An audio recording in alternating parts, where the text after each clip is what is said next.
This is Cerebral Cinema. Movies of the mind.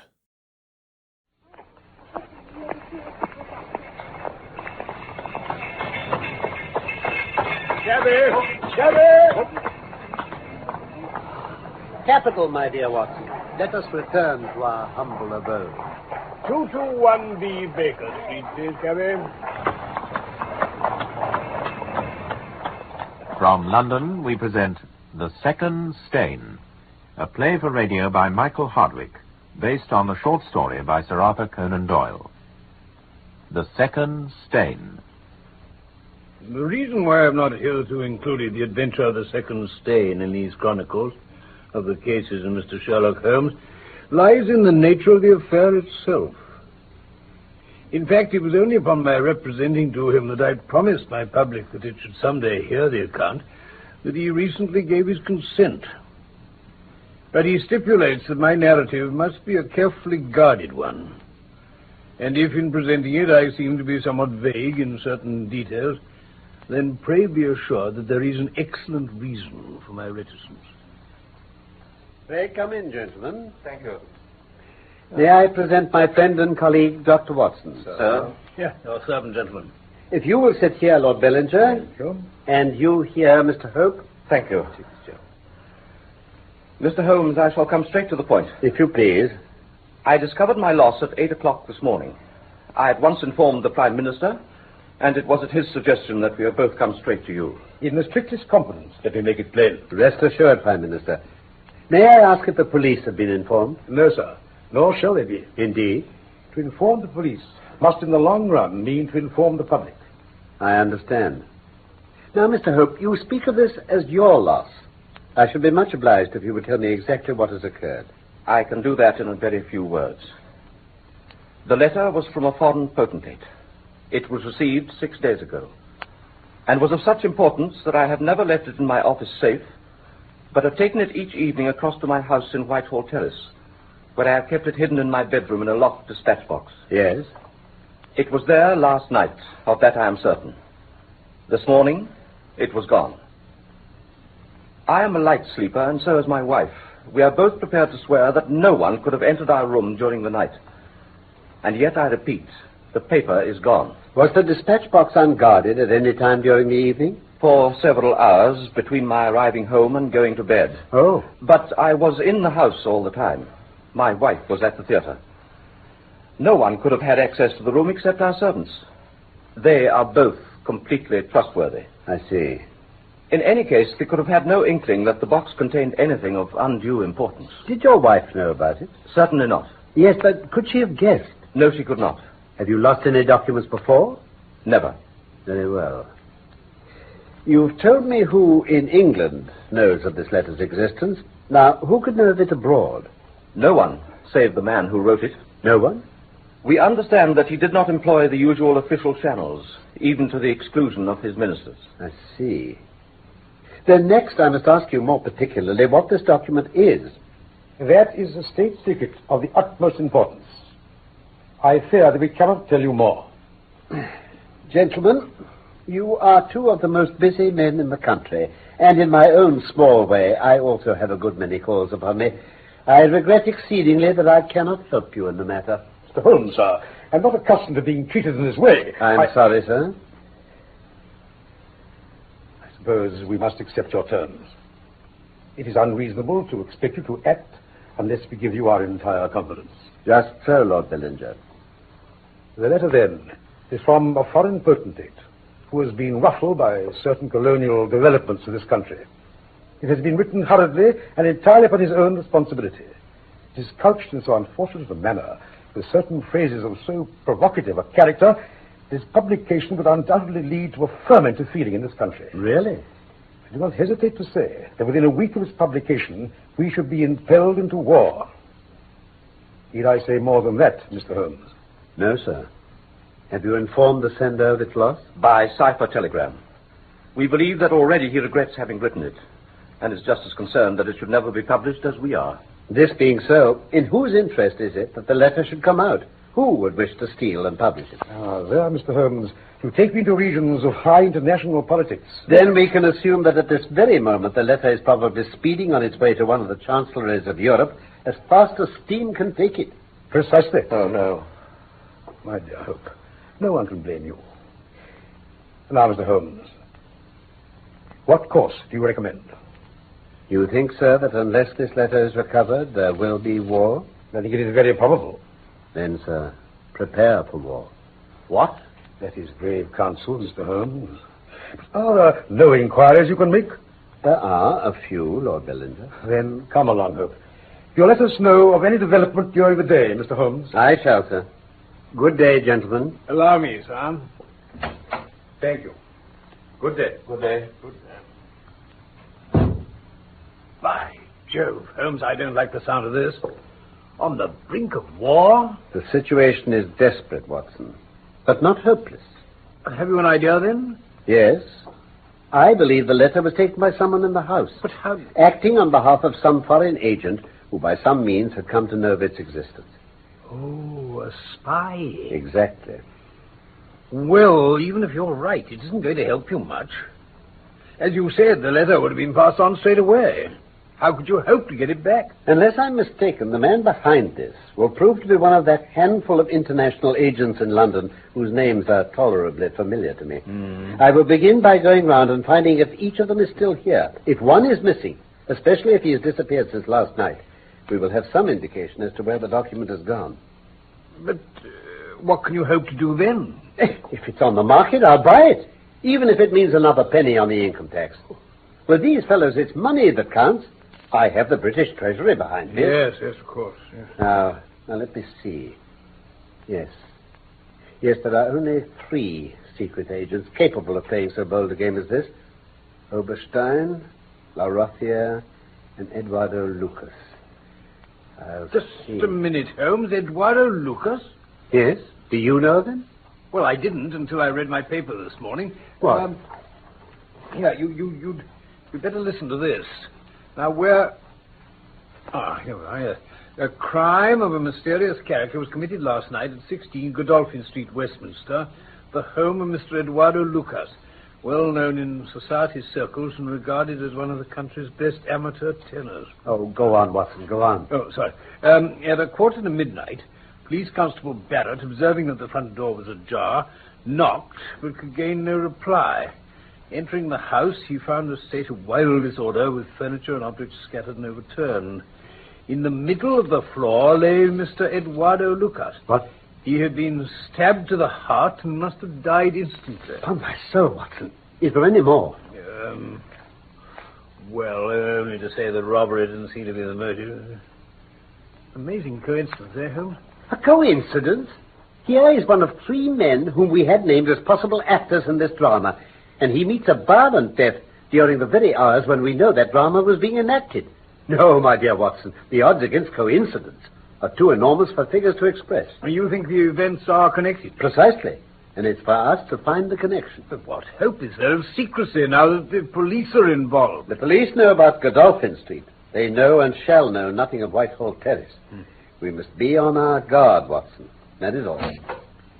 Ah, Mrs. Hudson. There's a lady asking to see you, Mr. Holmes. I have no appointments this morning. I'm sorry, I cannot see the lady. Well, here's her card. All the same, Bless my soul. Ask her to come in, please. Very good, sir. You soon changed your mind, Holmes. A visit from Lady Hilda Trelawney Hope must have a bearing on our present inquiries. What, Hope's wife? Yes. Lady Trelawney Hope, sir. Good morning, madam. Good morning. May I present my friend and colleague, Dr. Watson? Charmed, madam. Charmed. How do you do? Mr. Holmes, has my husband been here? He has, madam. Will you sit here? No. Here will do. Oh, very well. Mr. Holmes, if you should meet my husband again, I implore you not to tell him I have called. I fear I can make no unconditional promise. I implore you also to tell me exactly what is happening and what it might lead to. Your husband has not told you? I know that a paper has been stolen from our house, and because my husband will not discuss it with me, I know it is a political document. Why do you come to me? Because I can tell from my husband's state that the loss has struck him a grievous personal blow. I wish to know, and it is no use my asking him, whether his political career is in danger. I think I can answer, without betraying any confidence, that if this matter is not set right quickly, it may certainly have a very unfortunate effect. Oh, madam, No, can I... no, I'm quite all right, Dr. Watson. Thank you. Very good. Mr. Holmes, I want you to tell me all about this matter. Madam, what you ask me is really impossible. But why? If your husband keeps you in the dark about it, is it for me, who have only learned the true facts under a pledge of professional secrecy, to enlighten you? No, of course. Forgive me, I will take up no more of your time. But once more, I beg you will say nothing of my visit. Good morning, gentlemen. Good morning, madam. Good morning, madam. I say, Holmes, what a beauty. As an expert upon the fair sex, Watson, what did she really want? Well, surely she made herself perfectly clear. Her anxiety is very natural. Highly gallant. But think of her appearance. Note her manner, her suppressed excitement, her restlessness. Well... Remember that she comes of a caste who do not like to show emotion. Oh, she was certainly much moved. Did you also observe that she maneuvered to have the light at her back? Yes. Yes, she chose her chair very carefully. You remember the woman at Margate who made me suspicious for that same reason? No powder on her nose. That was all it proved to be in her case. With Lady Hope, I fancy it was a desire not to let us read her expression too plainly. Oh, now, really, Hope. The motives of women are so inscrutable. Their most trivial action may mean volumes, or their most extraordinary conduct may depend upon a hairpin or a pair of curling tongs. How can you build on such a quicksand? Good morning, Watson. You're off, then? Yes. I shall file away the morning at Godolphin Street.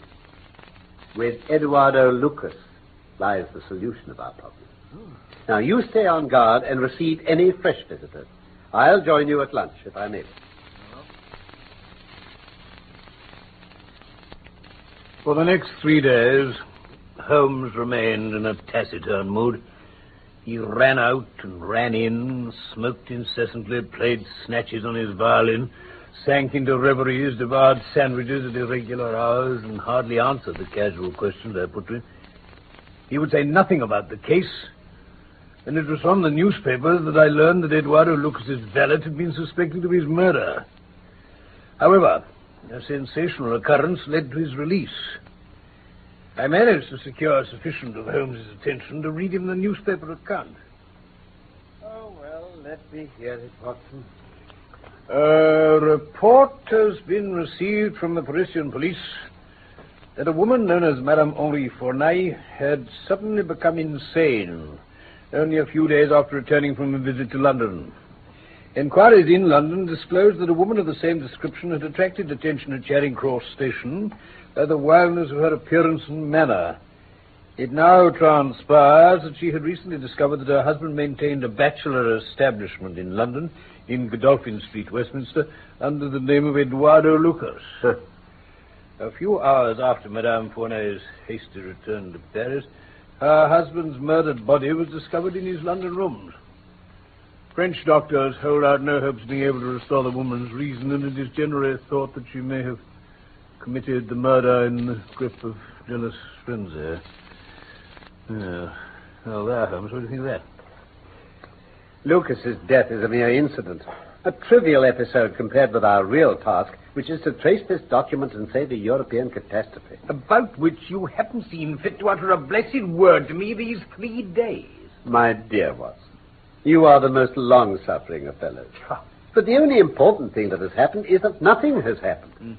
The letter disappeared 3 days ago, and yet nowhere in Europe is there the least sign of repercussion. Hasn't it reached its destination, then? If not, why not? Who has it? And why is it held back? Well, yes, I see what you mean. Then what will you do? We my dear Watson, will pay a visit to the scene of the murder. But you said that Lucas's death was a mere incident. Compared with our real task. But it may have something for us. And in any case, I have a note from our old friend Lestrade, who is handling the case. Oh, is he? He thinks he's made a discovery and wishes to consult me about it. We're scarcely in a position to overlook any possibility.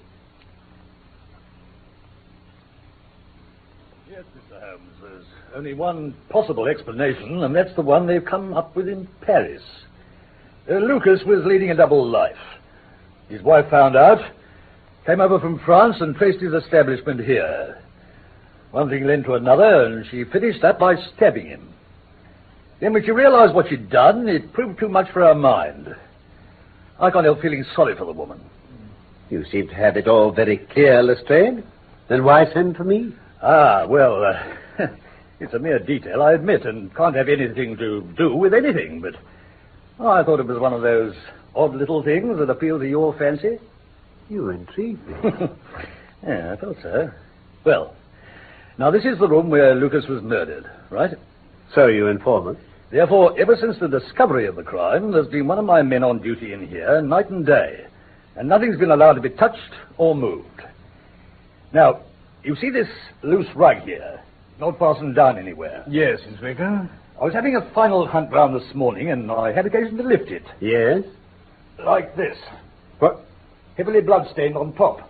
And you can see how the blood soaked right through. No blood stains on the floorboards underneath. Exactly. But if I lift the other side of the rug here, there's your blood-stained floorboard. A second stain. Meaning that the rug has been turned round at some time. Yes. But I mean to say, it's not all that large. It could easily have been lifted by accident and not put back exactly. Not by any of my men, Dr. Watson. Lestrade. Yes? That constable in the passage. Has he been in charge of the place all the time? McPherson? Yes, he has. Then question him carefully.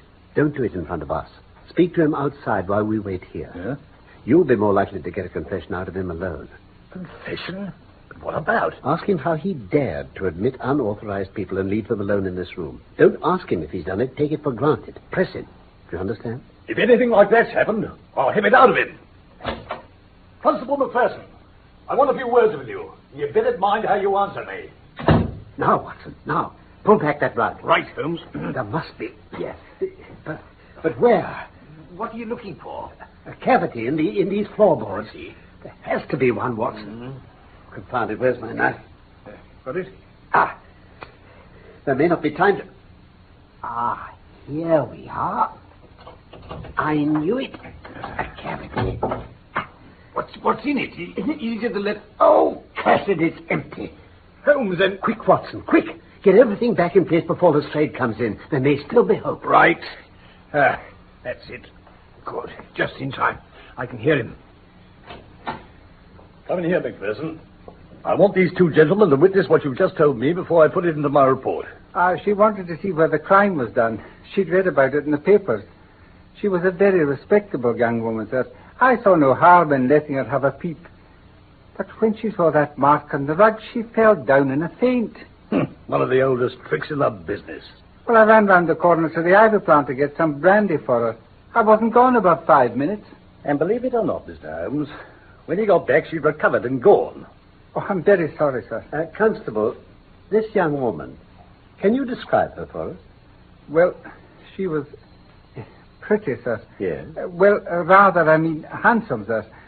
Tall and real genteel-like, I thought. How was she dressed? Quiet-like, sir. And what time was it? Just growing dusk, sir. Thank you. Well, Lestrade, we must be going. We have a call to make. Come along, Watson.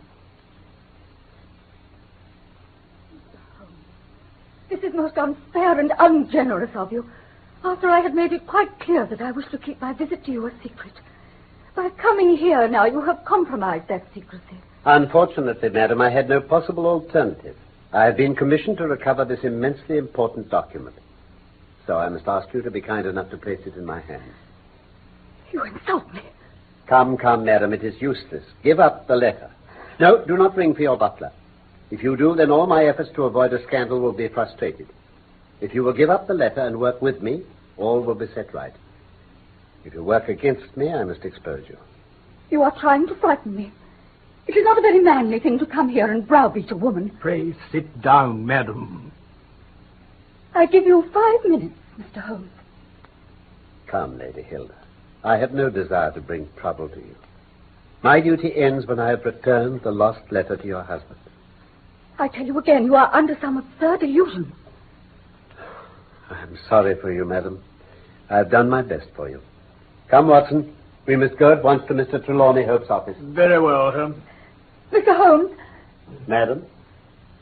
I beg you, please don't tell him. I love him so it would break his heart. I am relieved to hear you say that, madam. Where is the letter? Here it is, Mr. Holmes. Oh, to heaven, I have never seen it. But please be careful. He will be home at any moment. Now, the question is, how can we return it to him without his knowing? Quick, Watson, think. Where's the dispatch box from which it was taken? Over here. It'll be locked, Holmes. How did you open it before, madam? You have a duplicate key? Yes, of course you have. Open it. Yes. Yes. There. Capital. Oh, good. Plenty of papers. Now we'll thrust this one well amongst them. So. And there. Please hide the key again. Good.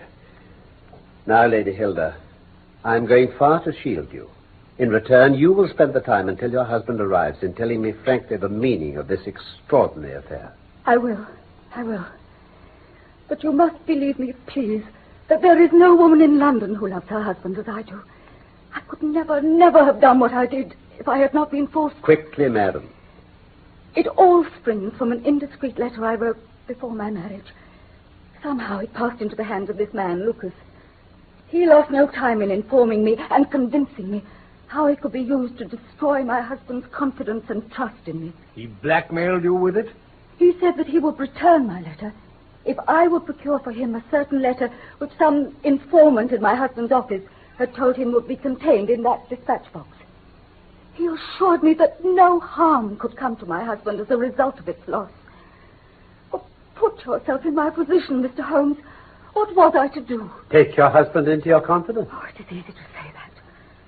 But Lucas convinced me that the consequence of the letter's disappearance would be small, whereas I knew too well how great the consequences of a confession to my husband might be. He is not a forgiving man. His own standard of honor is so high that he cannot forget or pardon any lapse by another. How did you obtain a duplicate key of this dispatch box? I took an impression of his key. This man, Lucas, furnished a duplicate. So you took the letter as arranged. What then? I carried it to Lucas at Godolphin Street. Our business was soon over. I gave him the letter. He gave me back mine. I was about to leave when there came a thunderous knocking at his door, and I heard a woman's voice cry out. He threw back the rug before his desk, prized up a board, and dropped the letter into a cavity there. Then he opened the door. Oh, Pray calm yourself, madam. it was like some fearful dream. I was swept aside by a woman who rushed in. She was screaming in French. I could understand a little of it. She said something like, I knew there was another woman. At last I have found you with her. My waiting has not been in vain. I saw a knife in her hand. Lucas was trying to push her away. I fled. Listen, there's my husband. Now, Mr. Holmes. You have my promise. When I read of Lucas's death, I was glad. Until I saw my husband's anguished state. I knew then that the letter must have been of very great importance. My one concern was to get it back. I watched his house for 2 days, wondering how I could get in. Then I grew desperate, and I tricked a young constable into admitting No me. more now. Mr. Holmes, Dr. Watson, they told me you were here. Does this mean there is news? I have some hopes, sir. You have? Oh, thank heaven. The Prime Minister is with me. Here he is. Oh, you exclaim, thank heaven. Can this mean... Hilda, my dear, this is a political matter. We will join you in a few minutes in the drawing room. I understand, my dear. Good morning, Mr. Holmes. Dr. Watson. Good morning, madam. Now, Mr. Holmes. I'm quite sure, Prime Minister, that there is no danger to be feared. No danger. Then, have you the letter? I have not. Then you cannot possibly reassure me. I have been thinking the matter over very closely. I'm not convinced that anyone took the letter at all. I believe it is still in this house. This is not a time for joking, Mr. Holmes. I am not joking. Am I, Watson? No. Mr. Hope, have you examined your dispatch box since the day the letter was missed? No, it has not been necessary. I believe you may have overlooked it. Impossible. I have known such things happen. No, I had everything out. Open it and show him. Very well, sir. This is the box. I promise you that letter is not amongst these papers. Letter from Lord Merrow, report from Sir Charles Hardy, memorandum from Belgrade, letter... Good heavens! What is it? Great Scott. The letter. What a careless fool I must have been. Prime Minister, Oh, but what a weight from my mind. Mr. Holmes, you are a wizard, a sorcerer. How did you know it was there? Because I knew it was nowhere else. I can't believe my eyes. I must tell my wife that all is well. Hilda! Poor fellow. Mr. Holmes, sir. Sir? There's more in this than meets the eye.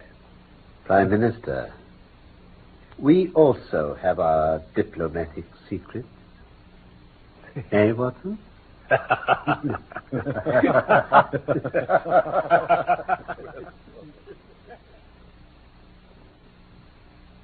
That was The Second Stain by Michael Hardwick, based on the short story by Sir Arthur Conan Doyle.